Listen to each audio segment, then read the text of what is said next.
Thank you for letting us come talk to you. No, glad to do it. I'm sure you saw that President Trump already has fired back about your book. He told the Wall Street Journal you are a liar who everybody in the White House hated. And he told Fox News that you were a washed up guy who broke the law. What do you say in response to President Trump? You know, whoever hired Bolton should get fired.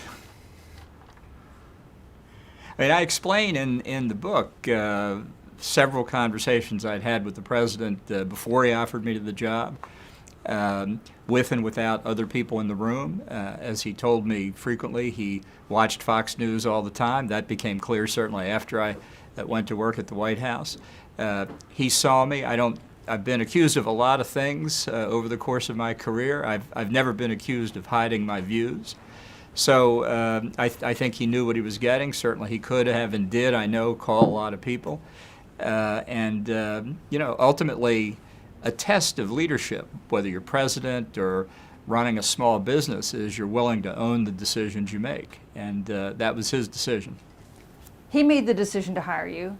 You made the decision to go work for him, having, as you talk about in your book, having had many discussions with him. Did you know what you were getting in for? Well, I certainly think I knew part of what I was getting in for. And I knew of many of the criticisms that had been made of the president, certainly within the Republican Party. The never-Trumpers were a very well-known group. Many of them were my friends. I hope it's not in the plural entirely. But I believed, based on my dealings with him and just based on faith in the institution and the presidency, that it could be made to work, and that there were many threats and challenges facing the United States. It's always an honor to serve the country, and I was perhaps more optimistic than I should have been. People sometimes ask me, well, knowing everything that you know now, would you have made the same decision? And I can't honestly answer that question. Obviously, I could do some things differently once I got there. Maybe that would have made the relationship more productive. But I think that the main point now is I've had the benefit of watching Donald Trump in action. And I think, especially in the context of an election year, the American people can read the book. They will see a lot of facts. And the book has opinions and arguments in it. That's true. All books do. But I didn't write it for my opinions. I wrote it for the facts I could describe. And people can read it, and they can draw their own conclusions.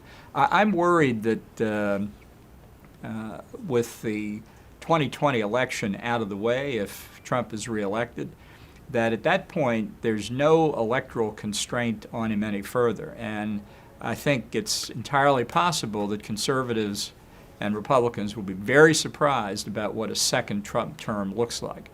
So they can read these stories, they can read the material I lay out, which, as the president has said on different occasions, is either all lies or all classified. I suppose we could ask to declassify the lies. I'm not sure how that works.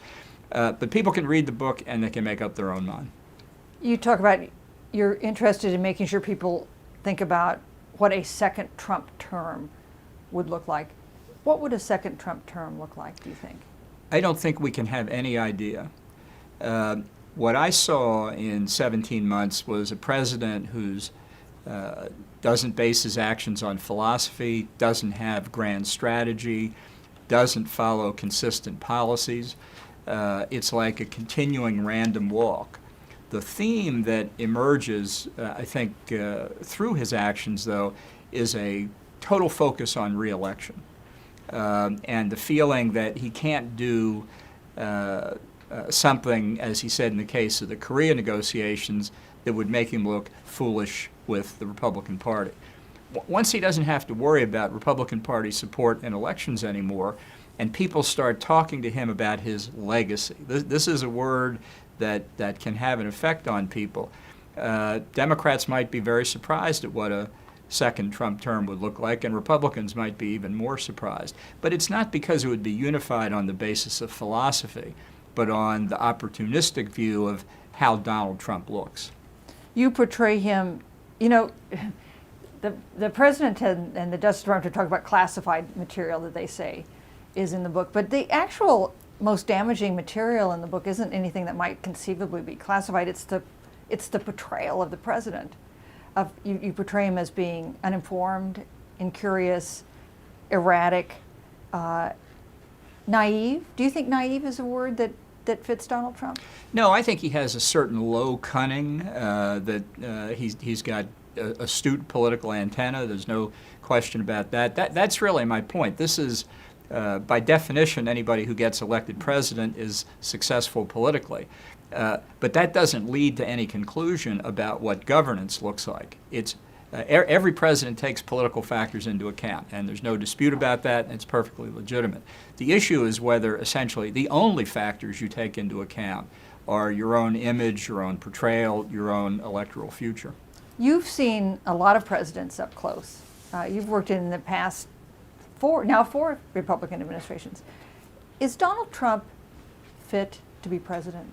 No, I don't think he's competent to be president. I think that he's almost proud of not learning much about the subject matter of national security, certainly.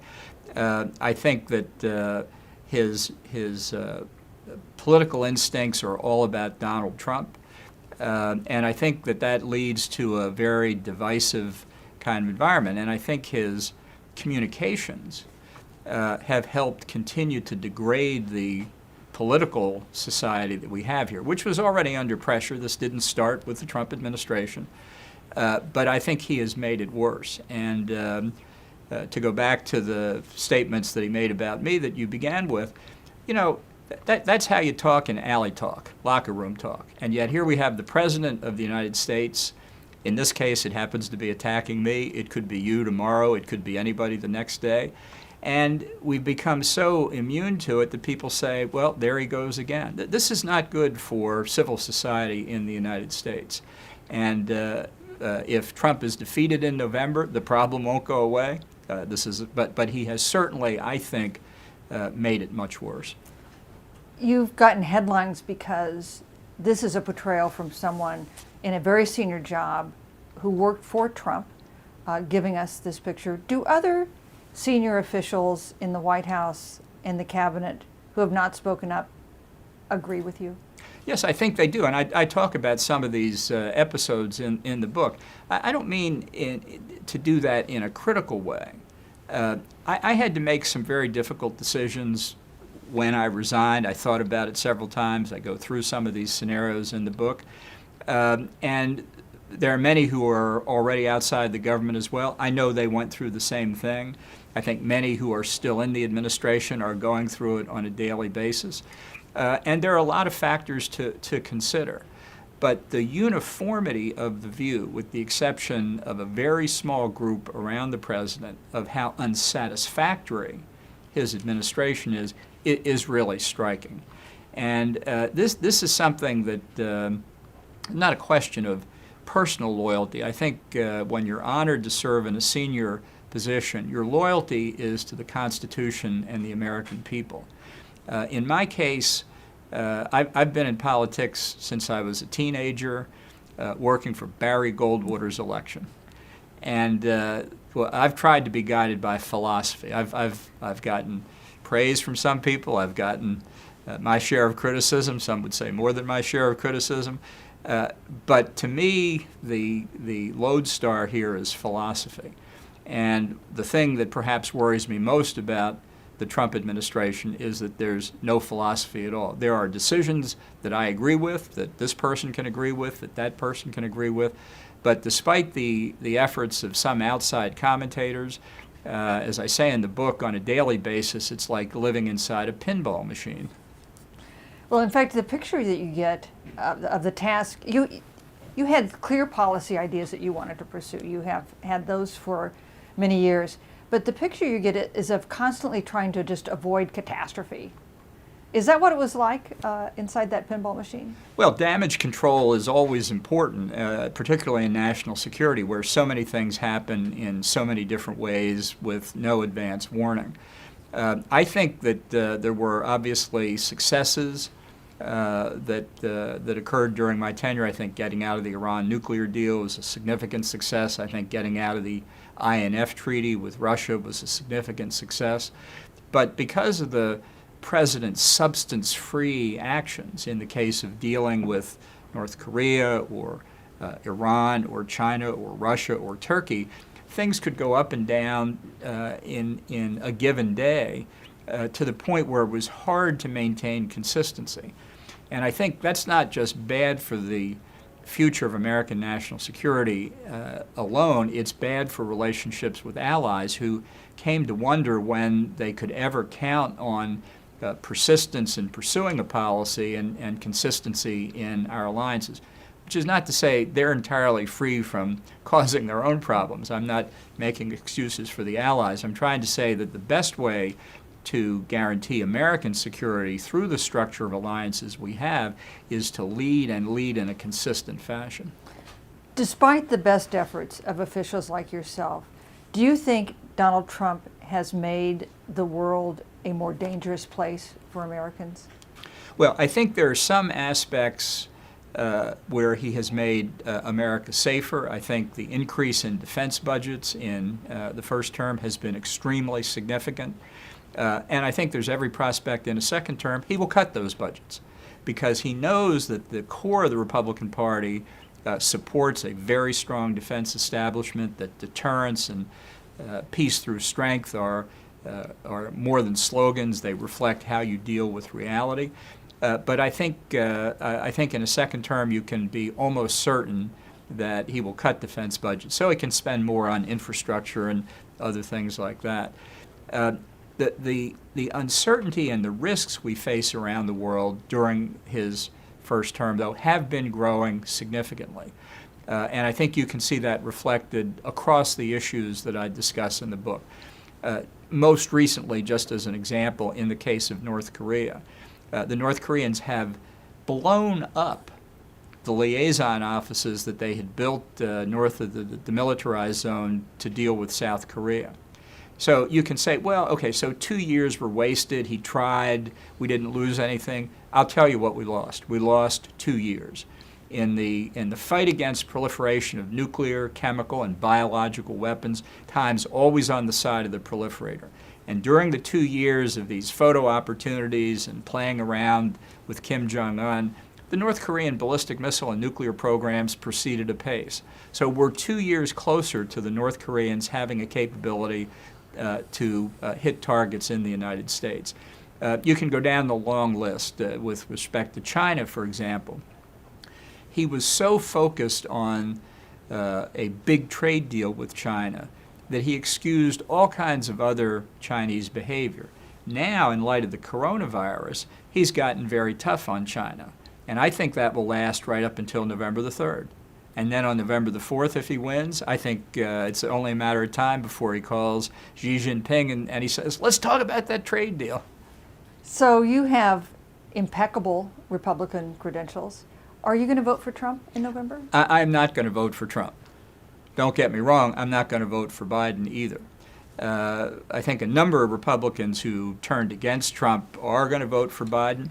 That's obviously their decision. But I think it's critical the day after the election, whether Trump wins or loses, that the battle for the soul of the Republican Party begins. And certainly in the national security field, I think it's very important that the party come to the view that we need to correct the mistakes that the Trump administration made. Because the Democratic Party at this point does not really have a strong national security wing. There is no Scoop Jackson wing of the Democratic Party anymore. There's not even a Joe Lieberman wing of the Democratic Party anymore.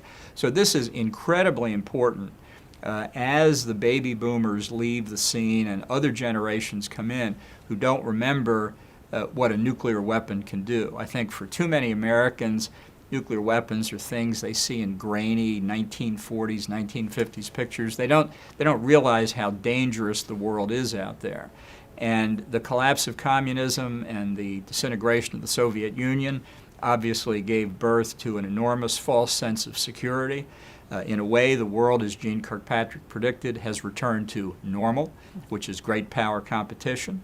but added in the threat of radical Islamist terrorism and a range of threats from would-be nuclear weapon states.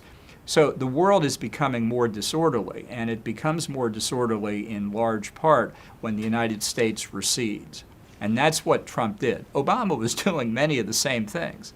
And one of the attractions to me of trying to get into what I hoped would be a Republican administration that would sail down the mainstream of Republican foreign policy was correcting those mistakes from the Obama years.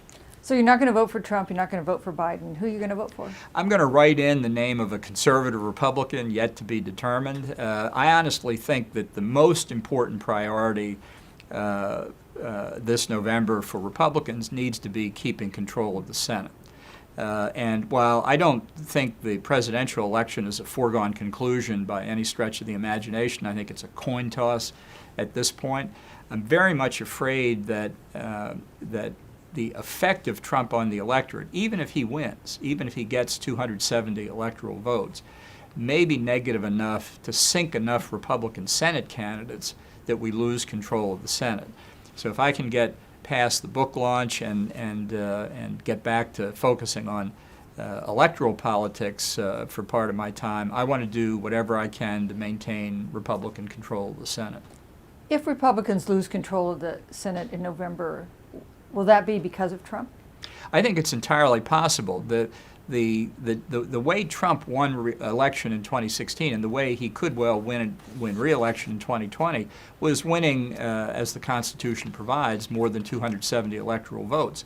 But his popular vote totals in the country as a whole and in many of the hotly contested states could be at a level where it has a negative effect on Republican Senate candidates. It's a very different calculus for these candidates.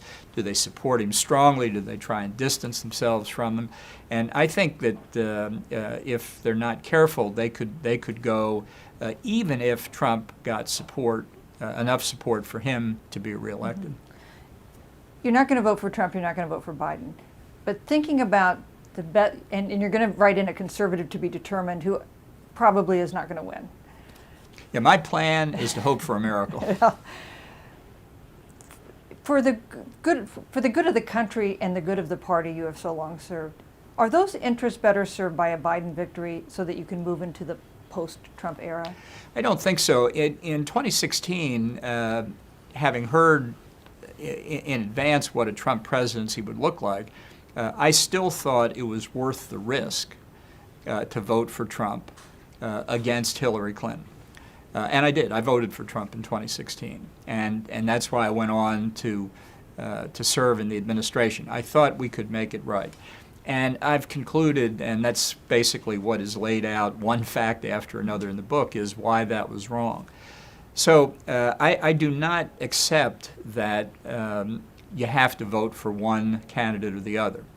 That was not the position I held in 2016. I've changed my mind. But I don't think that at this point you can say with confidence what the Democratic Party is going to be, whether it's the old moderate, I mean, using the word moderate now in a way nobody does, nobody would have imagined 25 or 30 years ago, or whether the more radical left-wing elements take over.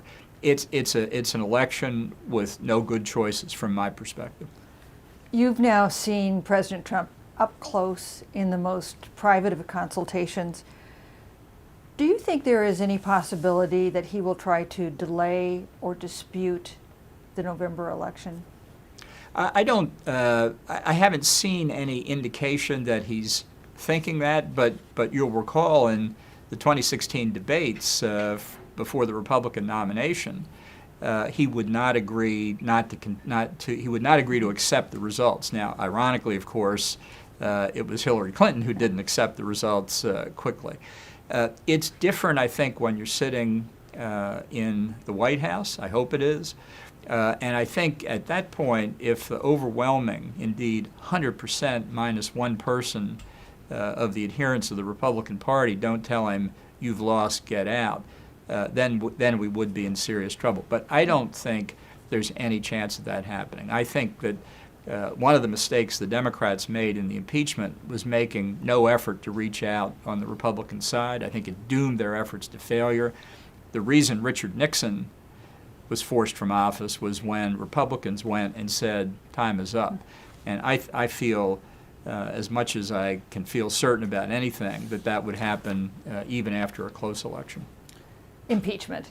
You write you have such an interesting perspective on impeachment. You accuse Democrats of impeachment malpractice, which is a wonderful phrase, because they kept the focus narrowly on Ukraine, because they hurried it along, because they wanted to get it out of the way before the election year. To first talk about Ukraine, though, you declined to testify. Democrats have been very critical of that. If you had testified, either because House Democrats got you to testify or because the Senate Republicans agreed to subpoena you in the trial, would the outcome have been different? I don't think it would have been different at all because of the way the House advocates of impeachment structured their campaign. And if you go back to September of 2019, I resigned on September the 10th. The whistleblower, I think, came out the next day. Although the fact of the whistleblower's complaint had existed, I didn't know about it at the time I resigned. Trump released the Ukraine money on September the 11th. The whistleblower emerged. Things started exploding, and almost overnight, the Democrats were on the way to impeachment because of Ukraine. What I was doing, honestly, was leaving the government, putting my life back together. And they fixed on a strategy which I think was based on the failure of the Russia collusion model. They saw Ukraine as a quick and dirty way to get a majority for impeachment in the House of Representatives based on evidence they thought sufficient but not overwhelming at all. And that they didn't look at any of the potential issues beyond Ukraine. What that did, and I think this is perfectly visible in the hearings of the Intelligence and Judiciary Committees, was they drove Republicans into their corner. And even Republicans who might have been sympathetic to trying to hear and understand the full context of Ukraine and then possibly other issues were in a defensive crouch. It guaranteed that the vote on the House floor on the articles of impeachment would be essentially party line, and that in turn guaranteed that the vote in the Senate was going to be on party lines. So that at some point, people tuned out to anything else. And I think whatever I had to say in January would have gotten lost in the shuffle. I don't agree with the notion that the only legitimate constitutional strategy to deal with Donald Trump was in the minds of the House Democratic leadership. We're all entitled to come up with our own strategy. And my view was that given their malpractice in the handling of impeachment, the institution to put our faith in is the American people. And so it may not take a village, but it does take a book to put together all of these points for people to consider. And there'll be debate over them and so on and so forth. That's fine. All I ask is that people look at these facts and decide whether they are meaningful. And that, I think, is one of the virtues. If the House had taken its time and impeachment hearings continued and were going on even today, that would be an entirely good thing for the country. The Ervin Committee in Watergate days proceeded in a bipartisan fashion. It took a long time. The process of impeachment went on nearly 2 years and before it finally succeeded. The Democrats weren't hearing any of that. It was a big, big mistake on their part. Do you think, if you had been in the U.S. Senate, would you have thought that the Ukraine matter was an impeachable offense, that you would have voted to convict Donald Trump on that issue? Well, I think I probably would have, although honestly, we still don't know everything there is to know about Ukraine. And a lot of conduct can be reprehensible without being impeachable. And I could certainly understand people who took that point of view. A number of Republicans did. But the issue is making sure that presidents don't take the power of the government and abuse it for their own personal interest, whether it's their own political interest or economic interest or what have you. And I think that's very much the concern that I had looking at the pattern of conduct that Donald Trump exhibited across a number of fronts that I discuss in the book, that had there been an impeachment process that took the time to say, look, let's look into these areas. Let's not get into a fight with Republicans immediately. Let's see if there's any common ground, and not torque ourselves around the Democratic presidential nomination schedule. I mean, I know that was inconvenient for the Democrats, but we're talking about the power of impeachment, which is probably the House of Representatives' gravest constitutional responsibility. Isn't that worth taking time? When I was walking out of my house this morning, my husband said, you know, I don't think Bolton's testimony would have mattered in impeachment, but it may matter in the election. So in terms of affecting Donald Trump's tenure in office, this is a more influential way to go. Do you think that's true? Yes, I think that is correct. You know, the impeachment mechanism is the guardrail in the Constitution that's supposed to be used only in extreme circumstances. The real guardrail in the Constitution is elections, seeing what the people actually believe, and I think that could well prove itself out here. If your book, which has already gotten it's not published yet and it's gotten enormous amounts of attention, if your book contributes to the defeat of Donald Trump in November, is that okay with you? I have tried to advance my philosophy during my entire political career, and I don't consider one person to embody that philosophy. It's certainly not Donald Trump, but one of the lessons I learned from my first job in the government in Washington, when I was a White House summer intern, before that became a well-known position, as I worked for Spiro Agnew, I was from Baltimore, Maryland. Agnew was my governor. I thought he was a very gracious man, a strong supporter of his, until after my internship ended and I found out what he did on the side. And that to me was a strong lesson in not putting your faith in one person. Ultimately, it's the philosophy that counts. I'm not looking forward to 4 years of a Biden administration and some of the advisors he may have around him, which is why I think emphasis on keeping the Senate is so important. But I think if you look at the long-term interest of national security in the United States, we cannot leave it in Donald Trump's hands. Amazing stories about President Trump's behavior with other leaders, including leaders who are our adversaries, not our allies. This amazing story about his comments to Xi of China about helping him out in the election, in his re-election bid. Is that an impeachable offense? Well, I think it goes to the question of fitness for office. And, you know, it should not be a binary choice that the only way you get rid of an unfit president is through impeachment. That's not what the framers intended. And why that has to be the kind of sine qua non that if you don't favor impeachment, somehow you're morally bankrupt. The issue is whether you have trust in the people ultimately. And I think for the good of the country, the dangers of the impeachment process argue for prudence before invoking it. And let's ask, what is the outcome of the effort to impeach Donald Trump? You know, some people said, well, he's impeached forever. Yes, he's also acquitted forever. So by going through that process, do you constrain his future behavior or do you enable it? I think it's beyond dispute that Trump has been enabled by this, which means the last resort is what happens this November. You were concerned enough to go talk to the Attorney General. What did he tell you? What was his response? Well, he didn't give. He was in the listening mode. I think that's fair to say, and I understood that. I said the same thing to White House counsel Cipollone. And what I was trying to do was avoid doing other people's jobs for them. I gave them the information, and I counted on them to do what they were responsible to do.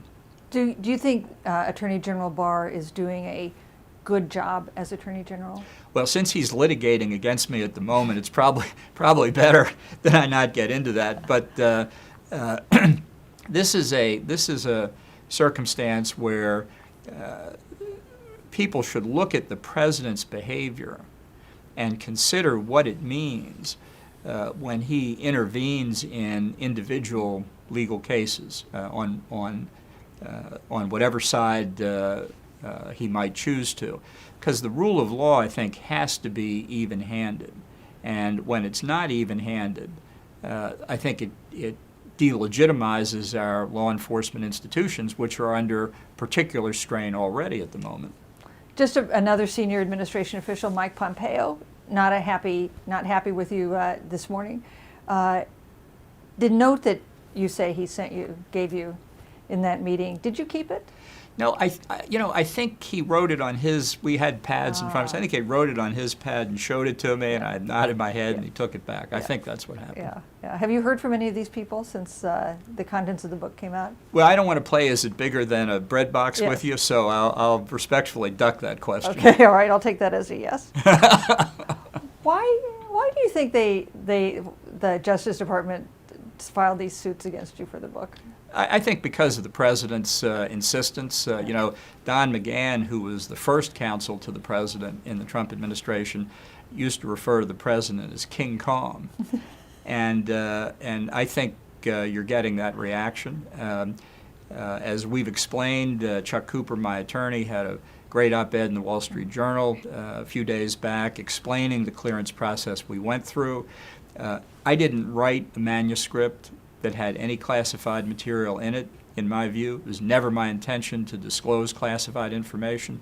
I had plenty to write about without doing that.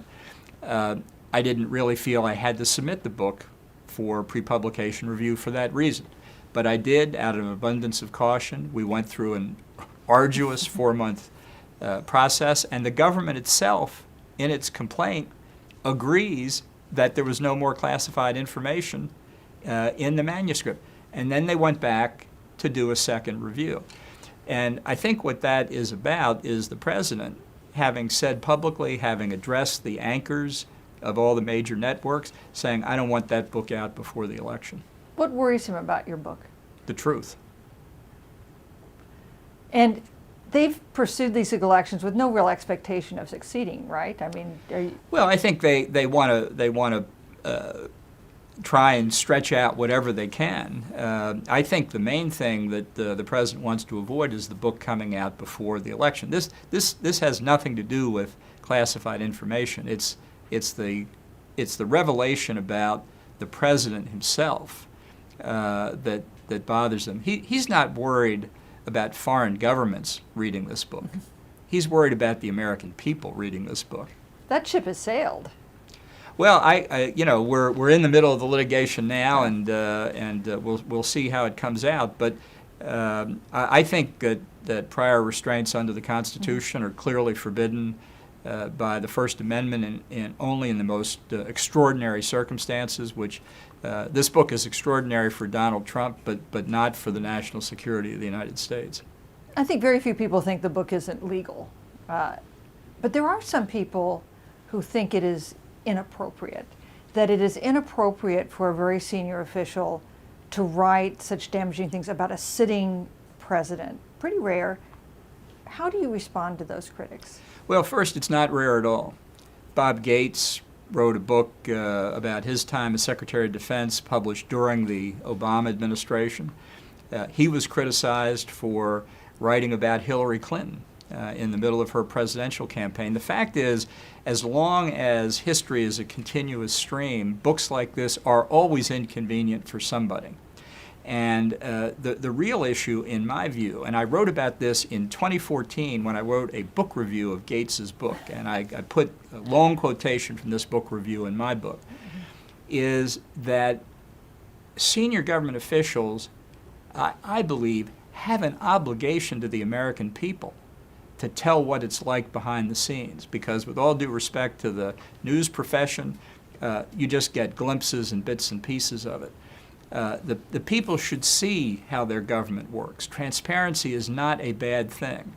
And the idea that there's an omerta code of silence in politics has never really existed.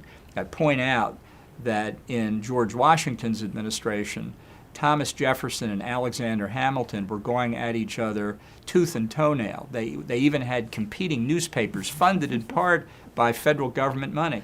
And somehow, poor George Washington muddled through. So we have controversy in American politics. We're not going to get away from it. And this is something, again, the ultimate judgment here is for the people. And I'm content to let them read it, and they'll make up their mind.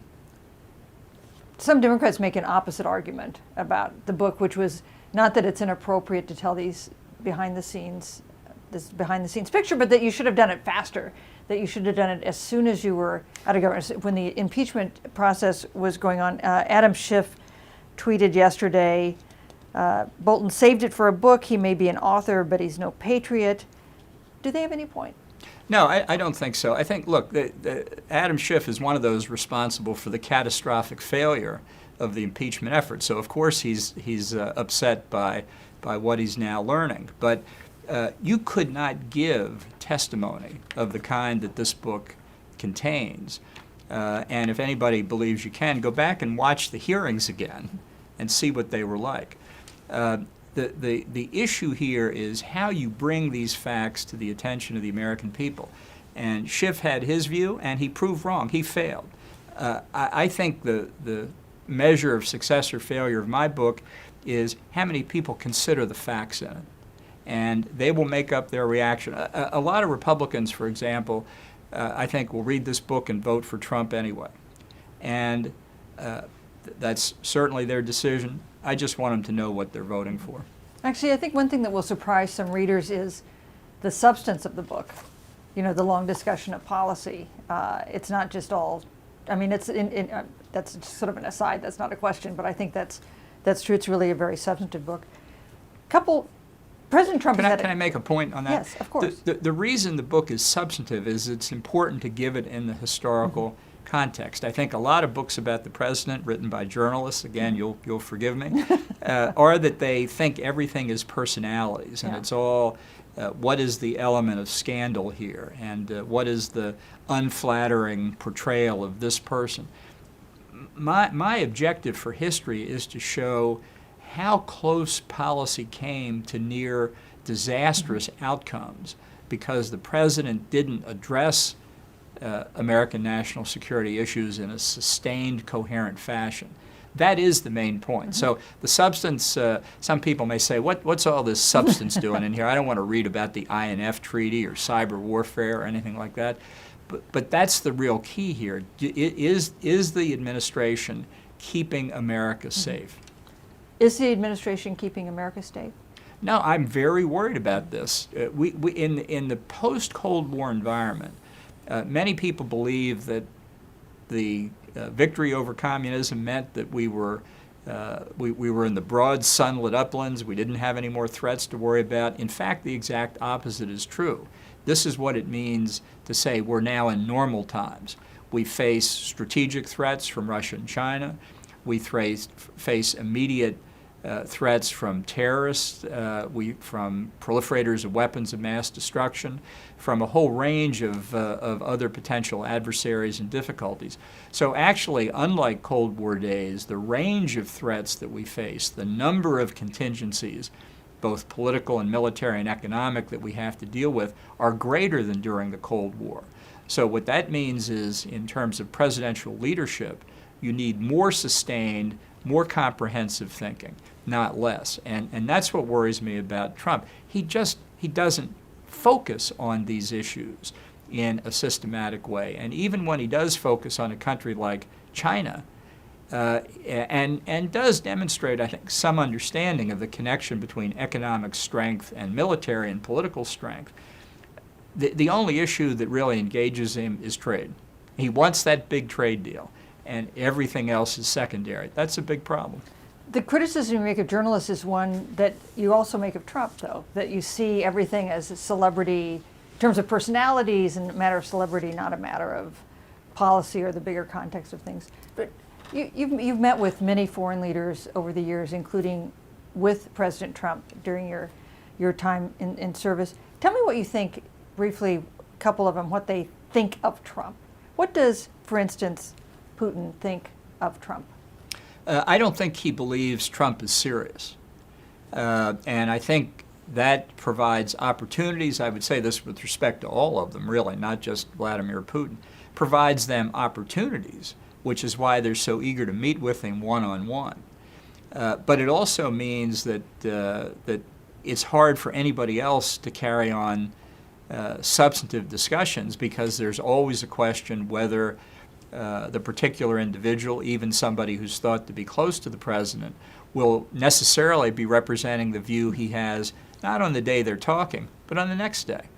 And it's the uncertainty, volatility, scattershot approach to decision making that, whatever the substantive outcome, I think leaves America more vulnerable. And so what that says to foreign leaders is you can hardly count on anything here. And it tends to drive them away from the United States, because they can't see with certainty how we will really react.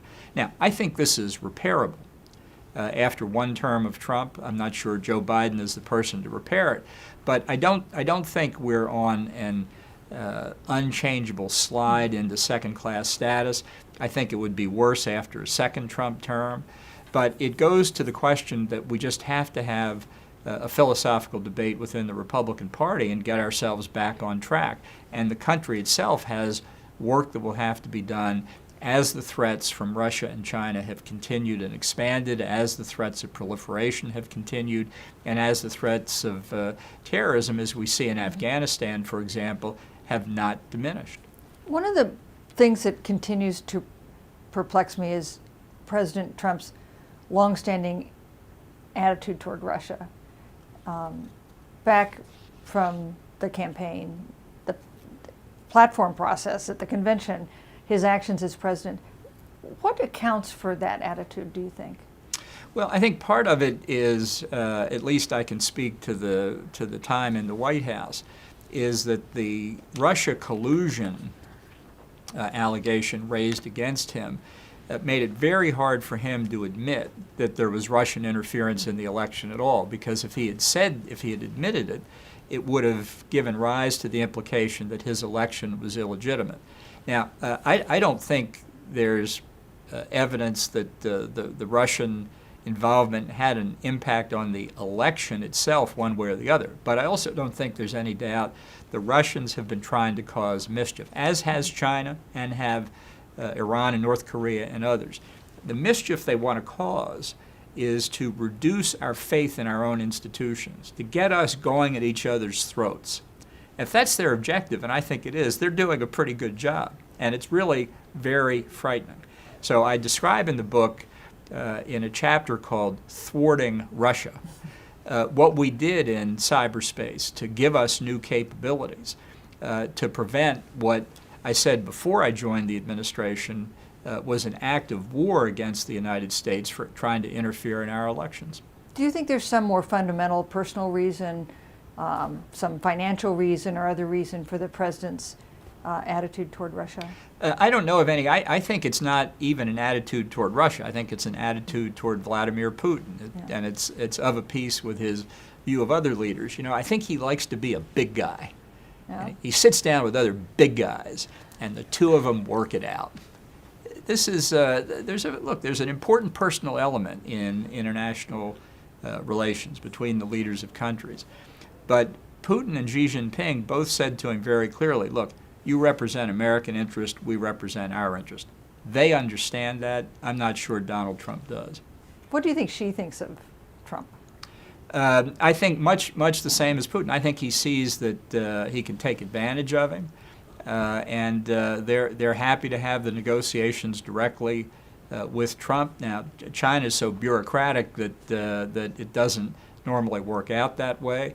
But I think that they see his fascination with the deal, this desire to have a deal almost without regard to what the terms are, and the idea that if they can purchase more agricultural products, that'll bring the deficit down and that'll make Trump happy, seems to them an easy thing to do. We don't really have a clear deal with China now. The basic structural issues and the way they manipulate the World Trade Organization and the International Economic Order remain unaddressed. But I think despite the hostility that the president's showing toward China now because of the virus, if he wins re-election, they'll be back talking about the big trade deal. I want to talk about President Trump's year. This has been a tough year for President Trump in a couple ways. First, in his handling of the coronavirus. You write some about handling pandemics in your book, although, of course, the COVID-19 didn't erupt until after you left. You say, the NSC biosecurity team functioned exactly as it was supposed to. It was the chair behind the Resolute desk that was empty. Tell us about how you think Trump has handled this crisis for America. Well, I think he's handled it very badly, and it's not to say that every decision has been wrong. I think this is a mistake Trump critics make, and it's the reverse is the mistake Trump supporters make. Everything he does is right or everything he does is wrong is not accurate, and I think it clouds the debate and makes it hard to have rational discourse. But in the beginning, in January, when media had later reported the directors at the NSC responsible for looking for this sort of thing and others in the government were saying this pandemic is bad news and we've got to get ready for it. They were saying that in early January. And yet the White House not only didn't do anything, the president was saying the exact opposite. That's why there was an empty chair in the Oval Office. Why was he saying there's nothing to worry about? I think two reasons. Number one, he didn't want to hear anything bad about China. He didn't want to hear anything bad about Xi Jinping, his buddy. He didn't want to hear anything bad that would affect Chinese economic performance that might prevent them from making the big trade deal or honoring their commitments to buy American agricultural products. He didn't want to hear anything that would disrupt his quest for the big deal. That's number one. And number two, he didn't want to hear anything bad about the American economy. He didn't want to hear that we've got a big problem here that could not only affect China epidemiologically and economically, but could do the same in the United States, because his ticket to re-election he has seen, not without justification, as a strong U.S. economy. So that holding your hands over your ears, which is what he was doing for the first several months, and he and several senior members of the administration went out and said it's under control, it's not spreading, it's going to magically disappear. People have made up long lists of those things. Reflect that although the institutions of government were saying, sending up flares and red flags and saying this is getting more and more serious, the person in the Oval Office did not want to hear it.